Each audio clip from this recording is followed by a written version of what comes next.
Bonjour à toutes et à tous. Merci d'être présents lors de ce webinaire. Alors, au sujet d'aujourd'hui, nous allons discuter de la résidence permanente et de comment immigrer au Canada suivant les différentes possibilités. Alors, nous allons commencer par une introduction, par une présentation de Incubate. Nous sommes une firme d'immigration euh, ici au Canada. Donc, nous offrons de la consultance en immigration et nous fournissons tout type de services en matière de visa et d'immigration. Notre consultant principal et fondateur est Monsieur Bassett Sweater, un consultant réglementé en immigration canadienne et actif membre du Conseil des consultants en immigration. Il est spécialisé en immigration dans les filières économiques de l'immigration et a travaillé avec de nombreux immigrants venant du Moyen-Orient, du Brésil et des pays d'Amérique latine. En ce qui me concerne, je m'appelle Benjamin Benafla, Immigration Solution Specialist ici à Incubate et plus spécialement dans la branche de Montréal. Concernant nos licences, nous sommes autorisés à pratiquer légalement selon le gouvernement du Canada et également selon le gouvernement du Québec, ce qui nous permet d'offrir tout type de services en matière de visa et d'immigration. Nous avons des branches dans plusieurs villes du Canada, notamment Toronto, Vancouver, Montréal et Calgary. Et enfin, au fil du temps et de nos années d'expérience qui sont de maintenant de plus de 8 ans, nous avons pu accomplir plusieurs achèvements, notamment organiser des webinaires comme celui-ci et même des séminaires en personne, mais également concernant le nombre d'applications que nous avons pu procéder durant ces nombreuses années. Voici un peu une vue du reste de notre équipe à Incubate. Alors, il faut savoir que tout le monde vient de pays différents et a un passé différent. Et c'est ce qui fait notre force ici à Incubate. Cela nous a permis, grâce à notre expérience en venant ici au Canada, de mettre cette expérience au profit des personnes que nous assistons aujourd'hui. Enfin, comme dit précédemment, voici un peu les services que nous offrons. Alors, nous offrons des services en matière de résidence temporaire, mais également en matière de résidence permanente.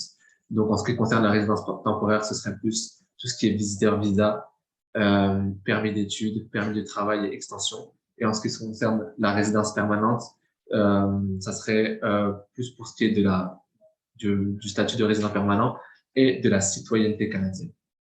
Nous allons commencer tout de suite avec la première question. Comment puis-je devenir un résident permanent canadien? Alors, il faut savoir qu'il y a différentes manières de devenir un résident permanent canadien. Vous pouvez le devenir en étant au préalable un étudiant canadien, mais également un travailleur qualifié, donc venir en tant que travailleur qualifié ici au Canada. Également en tant que business migrant, c'est-à-dire que vous pouvez devenir résident permanent en investissant dans le pays ou en ouvrant une entreprise. Également en étant sponsorisé par un conjoint ou une conjointe légale ici au Canada qui serait déjà résident permanent ou citoyen canadien, ou un autre membre de votre famille directe, et enfin en tant que réfugié. Maintenant, nous allons nous focaliser plus précisément sur la partie travailleur qualifié. Donc, comment pouvez-vous immigrer en étant un travailleur professionnel qualifié ici au Canada? Encore une fois, ici, il y a différentes manières. Euh, Vous pouvez le faire notamment grâce à votre niveau de langue, français et anglais, mais également en ayant étudié au préalable, encore une fois, en venant travailler ou en ayant une offre d'emploi ici au Canada selon certaines règles que l'on verra plus tard. Et enfin, en venant travailler dans un poste où la demande sur le marché canadien est en déficit. Concernant les programmes, alors il y a différents programmes au niveau fédéral, provincial et comme vous pouvez le voir au Québec que nous verrons plus tard. Alors il faut savoir que le Québec a son propre programme. Donc le programme que vous verrez ici, que nous allons expliquer tout de suite, d'entrée express pour le fédéral n'est pas admissible pour le Québec. Alors le programme d'entrée express au niveau fédéral est un programme basé sur des points. C'est-à-dire que c'est basé sur un certain score que vous aurez qui vous donnera l'opportunité de recevoir une invitation à demander de la résidence permanente. En ce qui concerne le programme des provinces,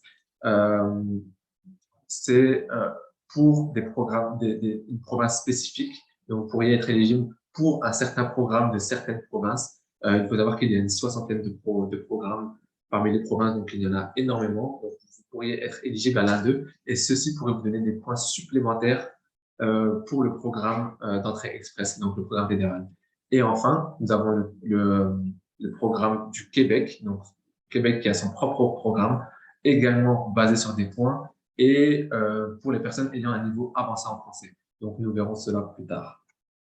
En ce qui concerne les délais de traitement, alors il faut savoir que les délais de traitement qui s'affichent à présent sont totalement, ne sont pas officiels. C'est-à-dire que tout peut dépendre de votre profil, mais également du gouvernement, car ceci change. Comme vous pouvez le voir, il y a un certain temps de préparation parce que vous pourriez ne pas être éligible directement à tel ou tel programme, ce qui nécessiterait de vous préparer, d'améliorer votre score par telle ou telle manière que nous verrons plus tard.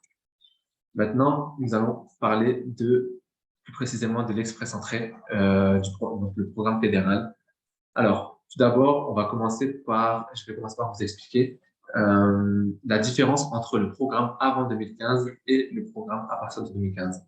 Alors, il faut savoir qu'avant 2015, le programme était sur base du premier arrivé, premier servi, c'est-à-dire qu'il y avait un minimum de critères à remplir et que une fois que vous aviez rempli ces critères, le premier arrivé pouvait en faire une demande de résidence permanente qui serait traitée entre 3 et 4 ans, ce qui est très différent d'aujourd'hui. Aujourd'hui, le programme est beaucoup plus court, mais il est basé sur un score. C'est-à-dire que les personnes ayant le meilleur score recevront une invitation à faire une demande de résidence permanente qui sera traitée en 6 mois. Donc, voilà pour le changement de programme. Ce système d'entrée express est basé sur 4 critères principaux. Votre niveau en anglais et français, votre éducation, votre expérience professionnelle ainsi que votre âge. Alors, concernant l'expérience professionnelle, comme vous pouvez le voir, il y a différents critères pour que votre expérience professionnelle soit prise en compte. Nous verrons ces critères plus précisément plus tard, mais pour le moment, vous pouvez voir que votre expérience professionnelle, donc votre emploi, sera situé dans une certaine catégorie. Et pour qu'elle soit prise en compte, elle doit être dans la catégorie de note 0, A ou B, ce qu'on verra plus tard. Actuellement, les tirages, donc les personnes ayant la possibilité de recevoir une invitation, sont les personnes qui ont un score de 470 et plus. Ce que nous voyons assez souvent, ce sont des profils, comme vous pouvez le voir à droite de l'écran, donc avec un niveau intermédiaire en langue, une licence, 3 ans d'expérience professionnelle et 29 ans. Donc, comme vous pouvez le voir, un profil comme celui-ci vous donnerait entre 290 et 350 points, ce qui n'est pas suffisant pour espérer recevoir une invitation. Maintenant, il faut savoir que tout est une question de savoir jouer avec les points. C'est-à-dire que vous pouvez perdre des points pour certains critères, mais en gagner énormément pour d'autres critères. On verra plus tard comment vous pouvez gagner des points selon les critères, mais sachez que ce n'est pas parce que votre profil actuel n'est pas éligible qu'il est impossible pour vous d'obtenir une invitation. Par exemple, ici, pour le profil idéal pour obtenir une invitation serait celui que vous pouvez voir ici, donc un niveau avancé en anglais ou en français, avec un master degré ou plus en tant qu'éducation. Et pour ce qui est de l'expérience professionnelle, 3 ans ou plus. En ce qui concerne l'âge, ce serait avoir entre 18 et 29 ans. Ce profil-là pourrait vous donner le nombre de points nécessaires pour espérer obtenir une invitation.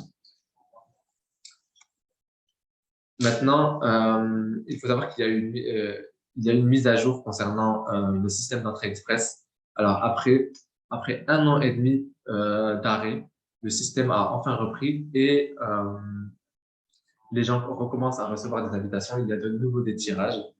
Comme vous pourrez le voir sur le slide suivant, pour le moment, les scores sélectionnés sont très hauts, mais je vous expliquerai pourquoi.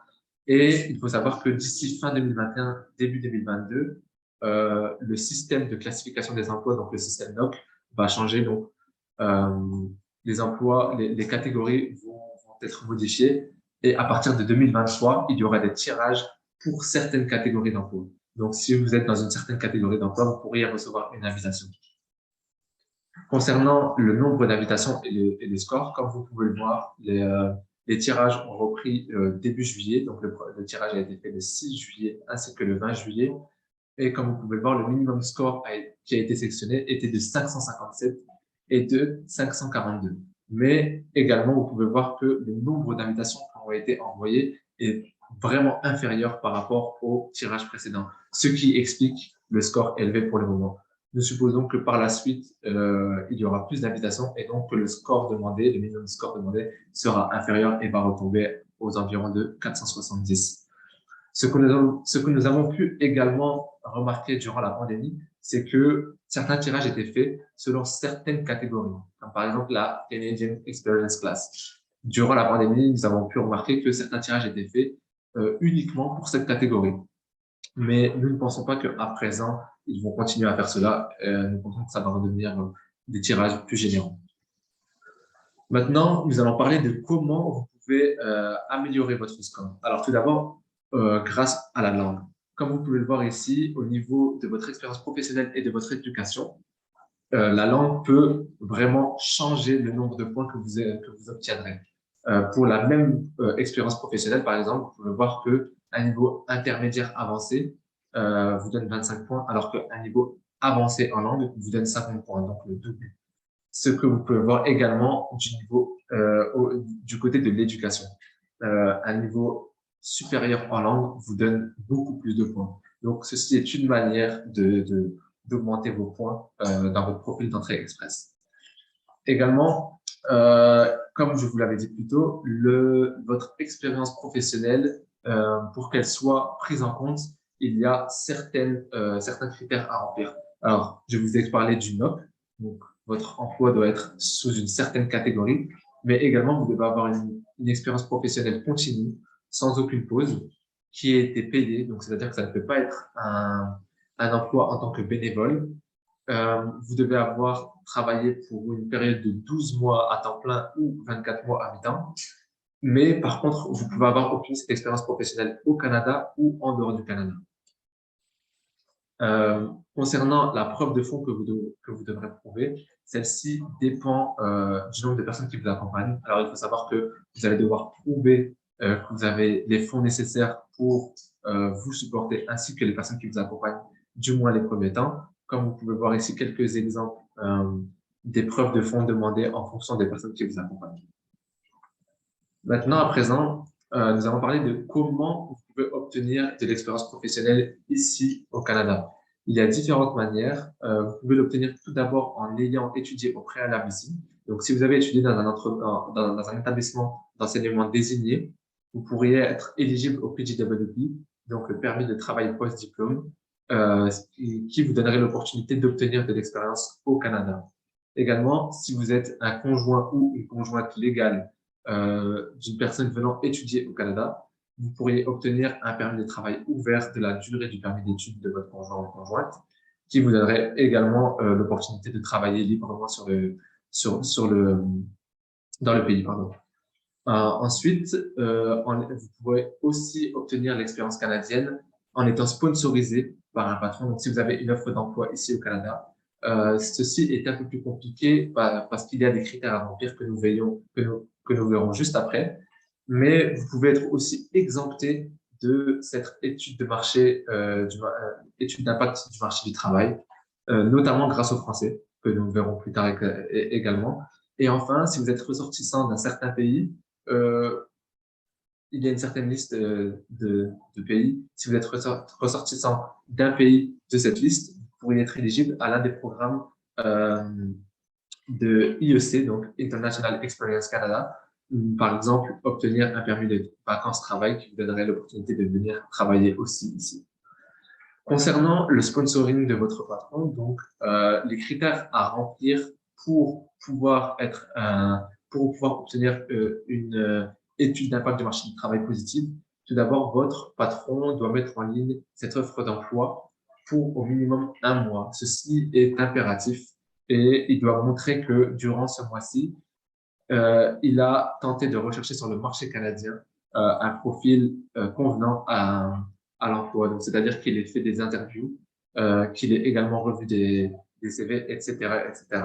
Une fois que votre patron aura les preuves de ceci, il devra fournir toutes ces preuves à ESDC, donc le Service canadien du développement social et de l'emploi. Et c'est ensuite eux qui vont délivrer une étude d'impact du marché du travail positive à votre patron.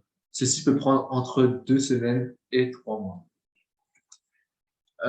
Les autres manières d'obtenir de l'expérience au Canada, comme vous pouvez le voir ici, donc pour en revenir au permis de travail post-diplôme, vous pouvez obtenir un permis de travail post-diplôme de 1 à 3 ans, tout dépend du programme, de la longueur des études que vous allez effectuer ici.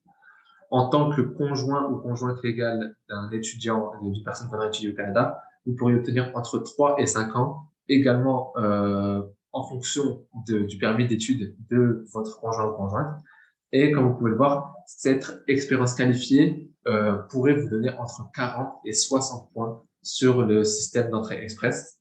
Le fait que vous ayez étudié aussi au Canada, donc pourrait vous donner entre 15 et 30 points et avoir une offre d'emploi avec une étude d'impact du marché du travail peut vous donner entre 50 et 200 points. Enfin, si vous êtes éligible à un des programmes des provinces, vous pourriez recevoir 600 points supplémentaires sur votre profil d'expérience d'entrée express. Donc, comme vous pouvez le voir, ceci est une autre manière d'obtenir des points et d'augmenter vos points pour votre profil d'entrée express. Ensuite, maintenant, nous allons parler du français et de comment vous pouvez immigrer au Canada grâce à votre français. Alors, sachez tout d'abord que si vous avez un niveau intermédiaire avancé en français et un niveau intermédiaire en anglais, ceci vous donnerait 50 points supplémentaires sur votre profil d'entrée express.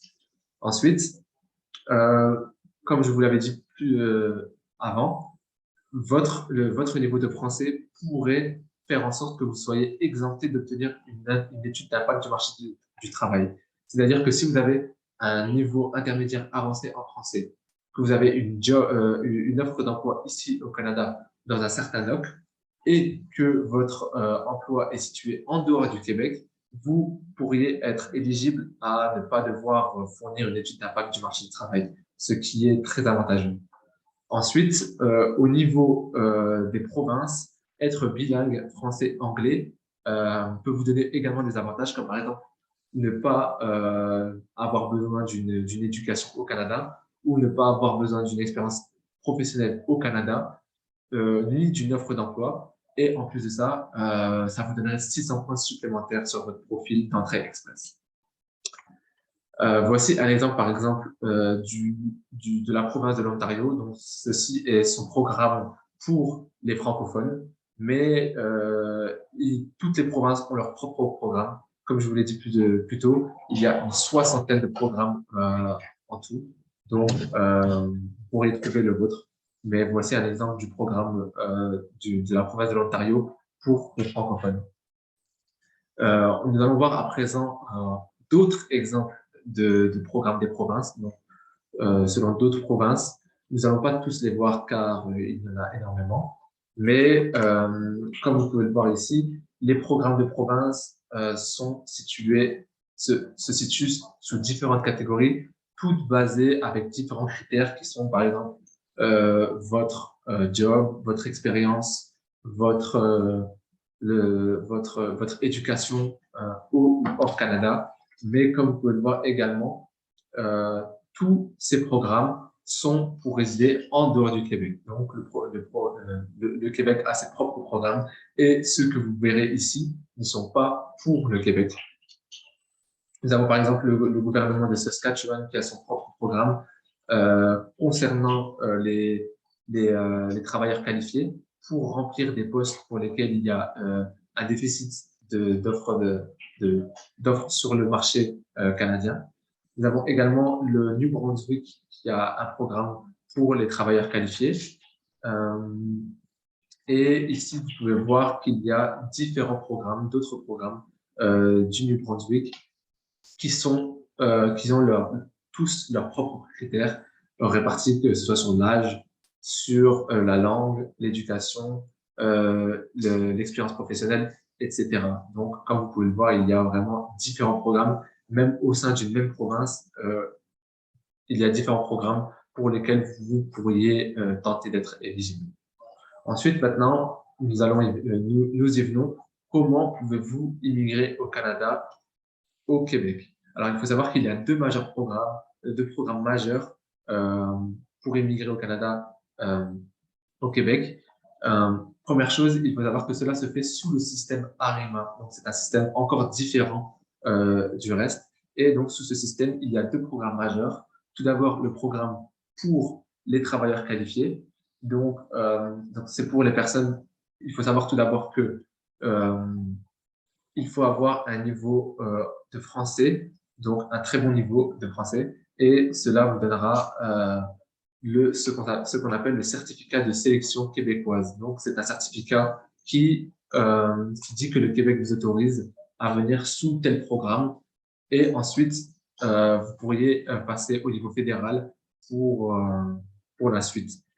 Donc, le premier programme que nous voyons ici est le programme pour les travailleurs qualifiés, mais il y a également le programme pour les étudiants. Alors, concernant le programme des travailleurs qualifiés, ici, vous pouvez voir sur les derniers tirages que euh, les critères majoritaires sont avoir une offre d'emploi ou un offre spécifique. Donc, généralement, il faudra toujours avoir une offre d'emploi, en tout cas jusqu'ici, et certaines fois, une offre d'emploi ou un emploi sous une catégorie spécifique. Vous pouvez voir ici, par exemple, les différentes catégories. Donc, ce sont les catégories les plus populaires qui sont sélectionnées quand il y a des tirages sous certaines catégories. Et nous arrivons ici au deuxième programme, qui est le PEC. Alors ici, c'est le programme pour plus précisément les étudiants. Donc, comment obtenir le certificat de sélection québécoise en ayant étudié ici au Canada, au Québec plus précisément, et également en ayant de l'expérience sur l'expérience professionnelle au Québec. Euh, il y a deux types de programmes, de subcatégories sous ce programme-là. Donc, le programme pour les étudiants ayant fait une année d'études ici au Québec et pour les personnes ayant effectué un master ici au Québec. Alors, vous pouvez voir ici qu'il y a différents critères à remplir concernant l'expérience professionnelle. Et si vous remplissez ces critères, vous pourriez recevoir le certificat de sélection québécoise. Enfin, comment devenir un citoyen canadien? Alors, pour devenir un citoyen canadien, les critères à remplir sont les suivants. Vous devez avoir une présence physique ici même au Canada lorsque vous allez appliquer. Vous devez avoir passé l'équivalent de 3 ans au Canada, donc de présence physique, sur une durée de 5 ans. C'est-à-dire que vous ne devez pas avoir passé forcément 3 ans d'affilée au Canada, mais sur une période de 5 ans, vous devez avoir l'équivalent de 3 ans de présence physique au Canada. Il faut savoir qu'en tant que résident temporaire, euh, ces 3 ans, en tant que résident temporaire, vos jours sont comptés en demi-journée. C'est-à-dire qu'en tant que résident temporaire, un jour est considéré comme une demi-journée et ceci est pris en compte pour une durée de maximum 1 an. Et enfin, vous devez avoir un certain niveau en anglais et passer des tests de citoyenneté. Alors maintenant, la prochaine étape est de savoir quel est votre profil actuel et comment pourriez-vous être éligible pour la résidence permanente au Canada. Les premières choses à faire seraient d'analyser votre profil et c'est pour cela que nous pouvons vous aider en ayant une consultation avec vous pour analyser votre profil, pour déterminer pour quel type de programme vous pourriez être éligible et nous vous fournirons un rapport détaillé de votre profil actuel et des différents scénarios qui vous sont disponibles pour pouvoir être éligible à tel ou tel programme pour obtenir de la résidence permanente. Passons à présent aux questions et réponses. Nous avons reçu une seule question que je vais regarder tout de suite. Celle-ci concernait Marie-Bernadette et sa famille, donc des personnes qui vous veniez du Cameroun. Nous avons bien lu votre question, malheureusement pour celle-ci. C'est un cas très spécifique Et ce que nous vous proposons de faire, c'est de nous envoyer un email, comme vous pouvez le voir ici sur la page contact, un email à connect@incubate.ca en nous expliquant en détail votre souci, ainsi qu'en nous fournissant tous les documents nécessaires pour que nous puissions vous assister au mieux, car votre cas est assez spécifique et sans les documents de support, nous ne pouvons pas vraiment vous donner de réponse à votre question. Donc, comme vous pouvez le voir ici, voici les différentes manières dont vous pouvez nous contacter. Donc, que ce soit par email ou par téléphone. Nous vous recommandons tout de même de nous contacter par email, car ceci est plus facile pour nous pour vous répondre. Et nous nous ferons un plaisir de vous assister pour toute question ou pour votre processus de résidence permanente ou tout type de service. Merci à tous et à toutes.